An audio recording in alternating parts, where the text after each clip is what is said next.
Sankaku only noticed that a few more soldiers were escorting the criminal, which drew the attention of the chief strategist, and that was exactly the test the strategist had set for him. If he could figure out what was off about it, he would truly become a genius. After the coup in the Northern Kingdom, a mad dictator came to power. That put the Yamato Kingdom in a national crisis. According to scouts, the Northern Kingdom was about to launch a surprise attack on the border, so General Ryuman volunteered to fight. Just as the emperor was about to agree, the Minister of Internal Affairs said no. He said the Northern Kingdom was all talk and couldn't really fight. Right then, a former right-hand man of the Northern Kingdom's leader wanted to defect with his troops. The minister was thrilled. He told the emperor to send troops right away to take over the city. The emperor was about to agree again, but Ryuman said it was a trick. Years ago, the Northern Kingdom had used the exact same trap. The minister and his son immediately threatened the emperor with their family's power. Seeing that, the emperor got scared out of his mind, so he immediately ordered Hirodono would take 30,000 troops to occupy the city, and Ryuman would support him with 5,000. The emperor ignored Ryuman's pleas and ran off. That night, as Ryuman was worrying about the situation, the strategist Kaku said Ryuman was stuck between a rock and a hard place. The Northern Kingdom wanted to attack him, and the minister wanted to destroy him, but that was okay, they already had a plan. Soon after, Ryuman called a meeting.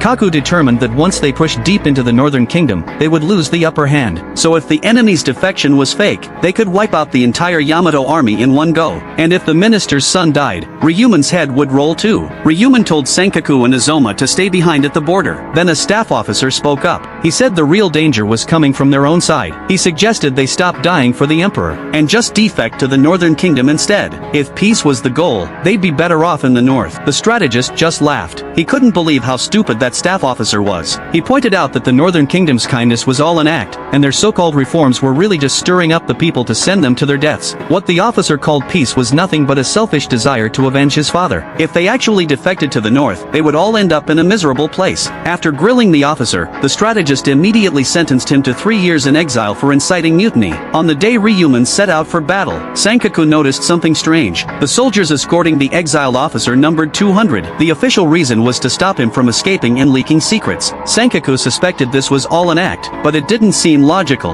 After all, no one could have known in advance that the officer would be exiled, and his reaction at the time didn't look fake. Unless, the strategist had already predicted from the very beginning that the officer would think about defecting to the Northern Kingdom. 天下にカエルの子は多かれど、カエルとなるはまれらなり、焚き火に伏して天を諭すべし。これすなわち、雌雄を決する鍵となる。